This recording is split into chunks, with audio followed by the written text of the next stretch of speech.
Bonjour mes élèves, bonjour tout le monde. Toujours dans le cadre de l'enseignement à distance, je propose aujourd'hui pour les troncs communs BIOF la leçon qui concerne les caractéristiques de quelques dipôles passifs. Donc pour commencer, on remarque la photo qui est devant nous, elle comporte plusieurs composants électriques ou électroniques. Alors, on s'intéresse parmi ces dipôles-là de quelques dipôles contenant deux pôles. Alors, tout dipôle passif possède une caractéristique qui permet de déterminer son comportement dans un circuit électrique. Alors, comment peut-on tracer la caractéristique d'un dipôle passif? Donc, pour cela, on commence par une petite activité. Nous avons une liste de dipôles. Alors, je commence ici à vous dire là pour une pile. Lorsqu'on monte une pile aux bornes d'un voltmètre, vous voyez que la tension entre ces bornes est U est égale 4,5 volts. Alors, si on monte par exemple une lampe, une diode normale, une diode électroluminescente, une diode Zener, une thermistance et aussi une varistance, vous voyez que la tension entre ces bornes est égale à 0. À partir de cette remarque-là, à partir de cette observation, on peut différencier entre un dipôle passif et un dipôle actif. Alors, on propose la définition qu'on va dire maintenant. Lorsqu'un courant électrique traverse un dipôle électrique, il existe une relation, c'est la définition de la caractéristique, une relation entre l'intensité du courant qui traverse et la tension entre les bornes. Alors la fonction UAB en fonction de I ou I en fonction de UAB définit la caractéristique du dipôle. À partir de l'activité précédente, on peut définir un dipôle passif. Alors, pour les dipôles passifs, ils ont une caractéristique qui passe par l'origine. Lorsque U est égal à 0, I est égal à 0. Comme exemple, conducteur ohmique, diode à jonction, diode Zener. Et pour les dipôles actifs ont une caractéristique qui ne passe pas à l'origine, c'est-à-dire si I est égal à 0, U est différent de 0. Ce sont des générateurs électriques. Comme exemple, les piles, les accumulateurs, les alternateurs, etc. Alors, pour une étude expérimentale et pour tracer la caractéristique d'un dipôle, on réalise le montage ci-dessous, comportant un générateur, des voltmètres et l'ampéromètre. Alors, on peut aussi utiliser l'un des montages soit en utilisant un potentiomètre, soit un générateur à tension réglable. Donc, pour étudier par exemple le comportement du dipôle lorsque le courant entre par la borne A, puis on l'inverse pour déterminer son comportement lorsque le courant entre par la borne B. Alors, on commence par la caractéristique d'une lampe. On symbolise dans un circuit électrique la lampe par le schéma qui est devant vous. Et pour déterminer sa caractéristique, on monte la lampe entre les points A et B. Et en faisant varier la tension du générateur réglable, on peut déterminer l'intensité du courant qui traverse la lampe à l'aide de l'ampéromètre, ainsi qu'on peut en déduire aussi à l'aide du voltmètre la tension entre ces bornes.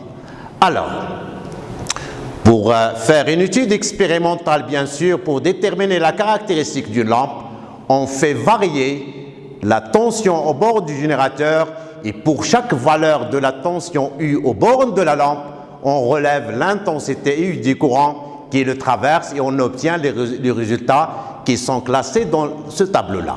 Alors, le premier tableau, lorsque le courant entre par la borne A de la lampe et les tensions correspondantes, l'autre tableau, des valeurs correspondant à I et à U à B lorsque le courant entre par la borne B de la lampe. Donc, pour traiter ou pour exploiter ces résultats-là, on va tracer la caractéristique de la lampe qui est comme suit. Et vous voyez, la caractéristique est formée de deux parties.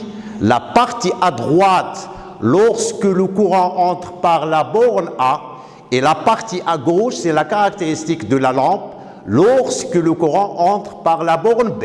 Alors, on peut en déduire, à partir de la caractéristique, le comportement de la lampe lorsqu'il est monté dans un circuit électrique. Comme étant, vous voyez que la caractéristique n'est pas linéaire, donc on en déduit que la lampe est un dipôle non linéaire. Ça veut dire qu'il ne ressemble pas à un conducteur ohmique. Alors, la caractéristique aussi passe par l'origine, donc la lampe est un dipôle passif.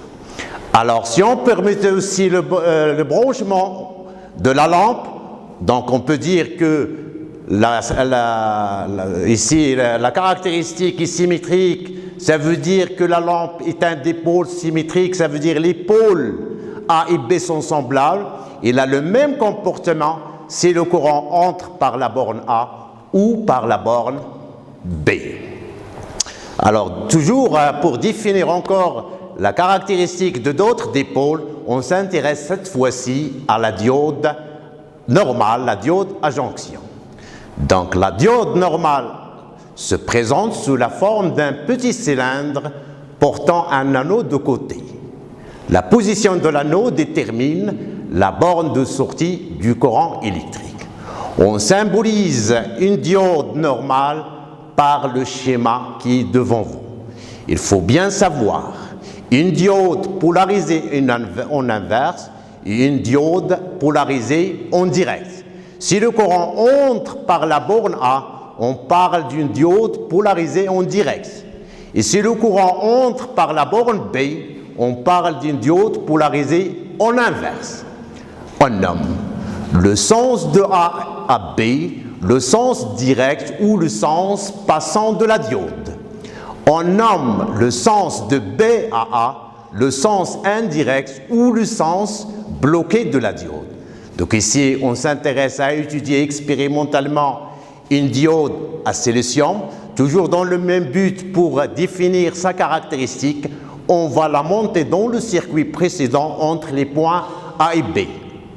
Voilà, donc en variant aussi la tension du générateur, on peut déterminer à l'aide du voltmètre et de l'ampéromètre les intensités du courant et la tension entre ces bornes. Donc on manipule de la même manière. Donc le premier tableau, ce sont les valeurs correspondantes à U et I lorsque le courant entre par la borne A de la diode. Et le deuxième tableau concerne la tension entre les bornes et le courant qui traverse la diode lorsque le courant entre par la borne B, qu'on va traiter pour déterminer le comportement de la diode. Donc on trace la caractéristique pour déterminer le comportement. Alors, à partir de ce tableau-là, on peut tracer la caractéristique qui est devant vous maintenant et qui nous permet de déterminer le comportement d'une diode lorsqu'il est monté dans un circuit. Toujours. Vous voyez qu'on peut en déduire facilement le comportement. Vous voyez que la diode est un dipôle asymétrique parce que la caractéristique dans le sens direct est différente de la caractéristique dans le sens indirect. Et vous voyez donc la diode est un dipôle asymétrique. Ça veut dire les pôles A et B sont différents. Donc vous voyez que la caractéristique n'est pas linéaire, donc la diode n'est pas linéaire.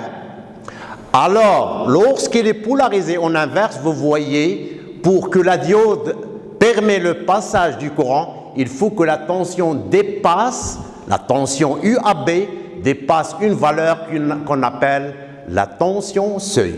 Ça veut dire que c'est la tension minimale qu'il faut appliquer aux bornes d'une diode polarisé en direct pour qu'il permette le passage du courant.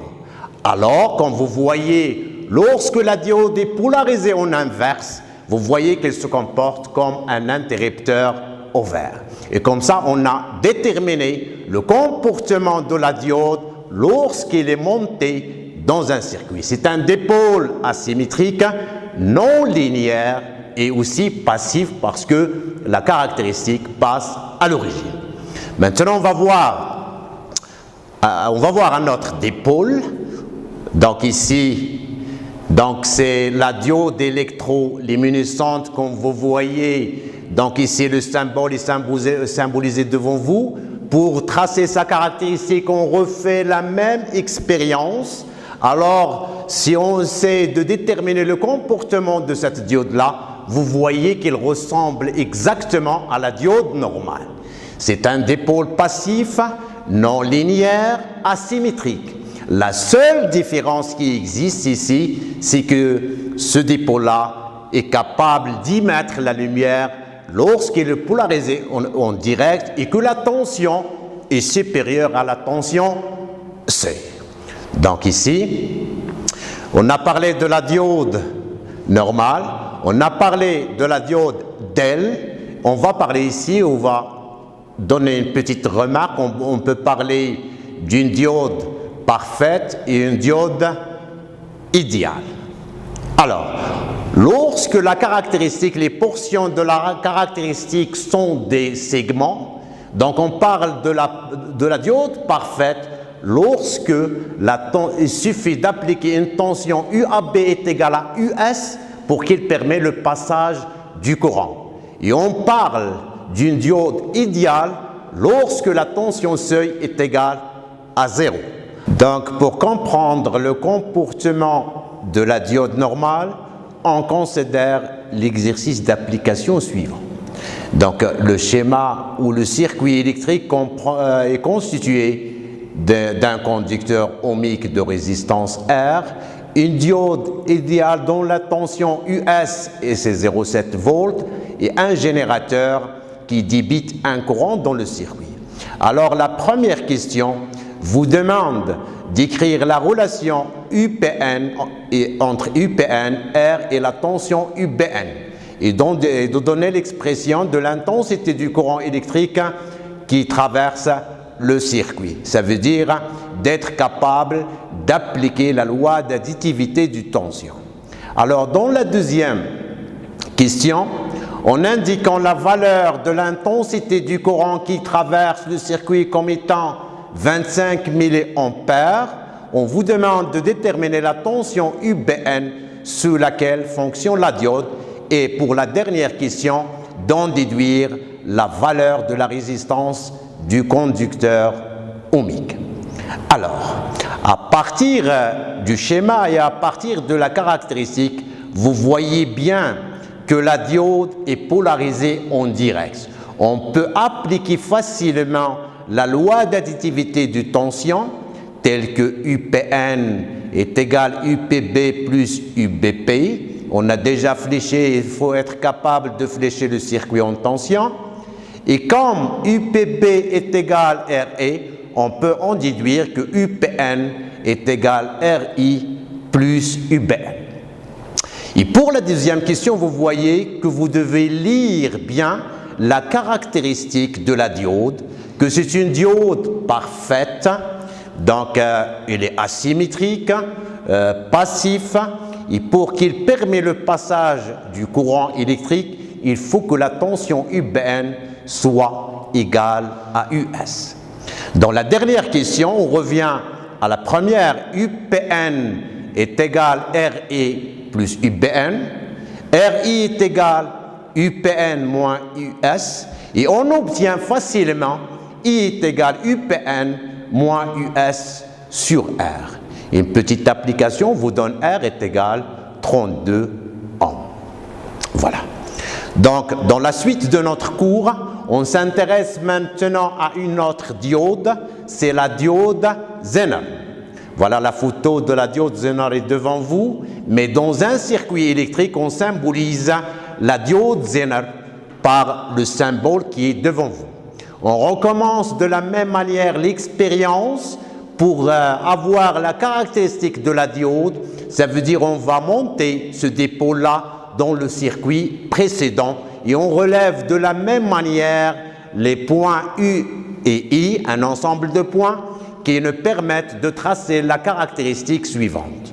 Ce qui nous permet maintenant, c'est d'être capable d'en déduire le comportement à partir d'une caractéristique. Donc vous voyez plus simplement que la diode Zener, vous voyez à partir de la caractéristique qui n'est pas symétrique, donc la diode Zener est un dipôle asymétrique. C'est-à-dire si on veut monter ce dipôle-là dans un circuit, il faut faire attention aux pôles A et B. Dans quel pôle entre le courant électrique? Alors, et quand vous voyez aussi la caractéristique passe par l'origine, donc c'est un dipôle passif. Alors, vous voyez son comportement lorsqu'il est polarisé en direct, c'est le même comportement de la diode normale. Alors, vous voyez lorsque la tension UAB est comprise entre moins UZ et US, la diode est bloquée. Qu'est-ce que ça veut dire UZ? UZ, c'est la tension minimale qu'il faut appliquer aux bornes de la diode lorsqu'elle est polarisée en inverse pour qu'il permette le passage du courant. Alors, dans quel cas la diode est bloquée? Elle est bloquée si UAB est compris entre US et moins UZ. Pour qu'il soit passante, il faut que UAB soit supérieur à la tension seuil dans le sens direct et que la tension UBA doit être supérieure à UZ. Voilà, c'est le comportement de la diode Zener à partir de la caractéristique. On peut vous donner une remarque, on peut parler aussi d'une diode Zener parfaite et une diode Zener idéale. Donc la diode Zener parfaite, les parties de la caractéristique sont des segments. Ça veut dire lorsqu'il est polarisé en direct, il suffit d'appliquer une tension UAB est égale à US pour qu'il permette le passage du courant, bien sûr sans dépasser la valeur maximale qu'il peut supporter. Dans l'autre sens, la tension UBA doit être égale à UZ, ou bien UAB est égale à moins UZ, pour que la diode soit passante dans le sens inverse. Alors, pour une diode idéale, il suffit dans le sens direct, US est égal à 0, et c'est la même chose dans le sens direct, UAB est égal à moins UZ, ou bien UBA est égal à UZ pour qu'il soit passante dans le sens inverse. J'arrive maintenant à vous dire aussi la caractéristique d'autres dipôles comme étant la thermistance, les CTP, les CTN. La thermistance est un dipôle passif linéaire, symétrique, dont la résistance dépend de la température. Bien sûr, on distingue deux types. Les CTN, les résistances diminuent quand la température augmente, ou bien les CTP, lorsque la résistance augmente quand la température diminue. Bon, le symbole de la CTN ou de la CTP, il est devant vous.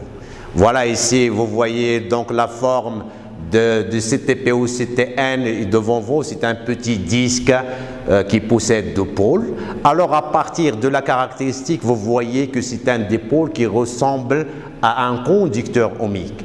Donc son comportement, c'est un dipôle linéaire, passif, symétrique. Seulement la différence, c'est que sa résistance dépend de la température. Vous voyez ici la caractéristique I en fonction de I en rouge. Vous voyez, c'est une résistance qui est différente lorsque la température est élevée ou bien la température est basse. Ce qui nous intéresse là, que la CTP varie, sa résistance varie lorsque la température varie.